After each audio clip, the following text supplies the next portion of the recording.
Hey guys, Mike here with Apex GMAT. Quarantine's getting me a bit down, so I decided to get out into nature a little bit, do some GMAT videos out here.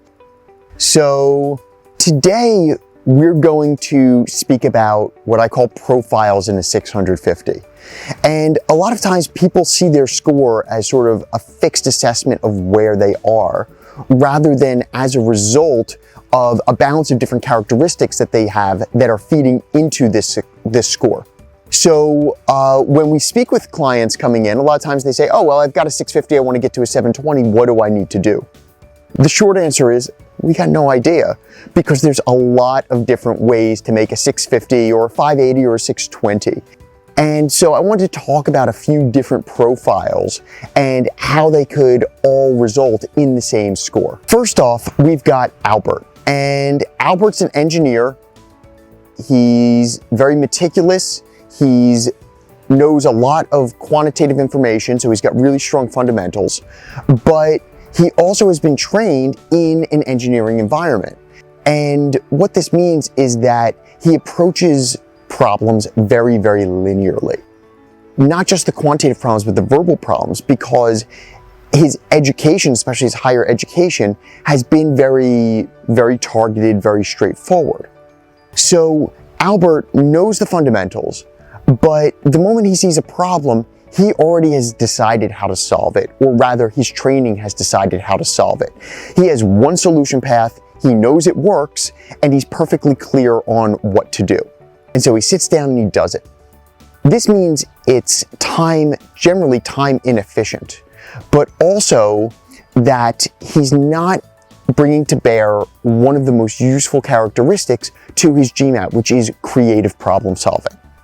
And so by not availing himself of his executive level critical thinking skills, or of thinking about the structure of the GMAT rather than just the content, he's doing everything to perfection, generally has a time constraint, and ends up performing fairly well, but getting stuck on those most challenging problems where the algebra or the technicalities of grammar become overwhelming.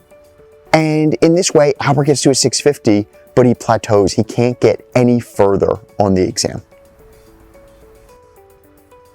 Next, we have Betty. And Betty is really sharp and has always been someone able to thrive in different work environments and to a large extent in academic environments. But she's never been one for more formal education and training.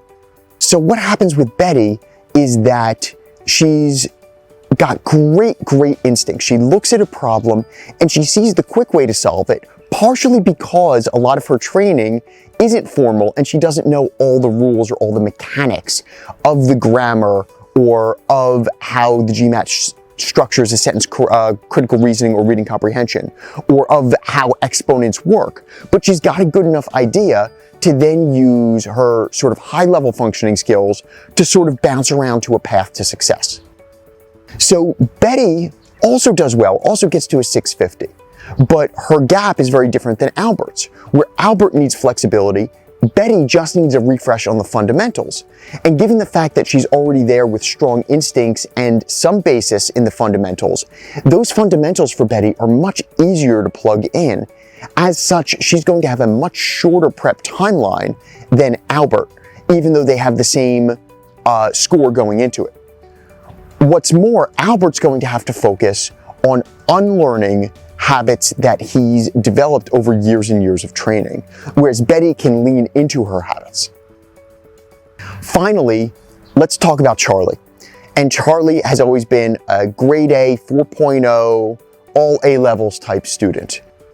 He studies a lot, and he's always been really great at presenting exactly what's needed to get the marks. As such, he's always done really well on examinations, including standardized examinations, maybe like the SAT or the ACT. However, the GMAT is the first time he feels really challenged. And the reason for that is that the GMAT's adaptive. So Charlie's modus operandi, the way he's been trained, the way he approaches things, is to understand what's expected of him and then fulfill that. So he's in reactive mode. Whereas the GMAT knows that or the designers of the GMAT know that people who prep in a reactive fashion will eventually get to a point where their solution paths, default solving mechanisms, don't give them the unique approach to allow them to excel past a certain level. So he also stops at a 650. And he's sort of halfway between the two others that I spoke about, where he's going to have to unlearn some habits, but he's also probably in a better position than Albert if he can get away from the prescribed ways that he approaches the exam and the fundamentals. He probably needs to study the fundamentals, but he's probably overstudying the fundamentals and not looking enough at approaches outside what he thinks the exam wants. So Charlie would need to work on developing a sense of the structure of the exam, of using the skills that he's developed to understand when a question is put to him, what it is structurally that the GMAT is looking for. That is how it's built so that he can react to it with his top level fundamentals and the creativity that he's always had as a student, but molded in a very, very, very different way. So these are 3 profiles in a 650 with 3 very different prep timelines, and more importantly, 3 very different sets of skills that these, 3 balances of skills that these clients need to work on.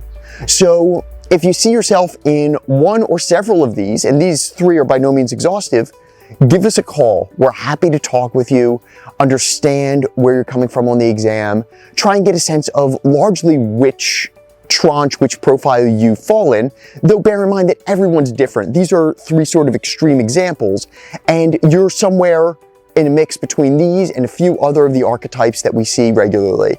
And by getting a sense of who you are, how you like to learn, how you perform, and really your story and who you are, which includes your personality, your behavioral and emotional approach to the exam, we can put together a way for you to move forward if you're stuck, if you've hit that plateau. If you're watching this video and you don't feel like talking to us, by all means, think about these different characteristics. How reactive you are, how prescribed your methods are, how many solution paths you see when you take a look at a particular problem. And if any of those seems very restrictive, focus on that. Or if your fundamentals are weak, of course.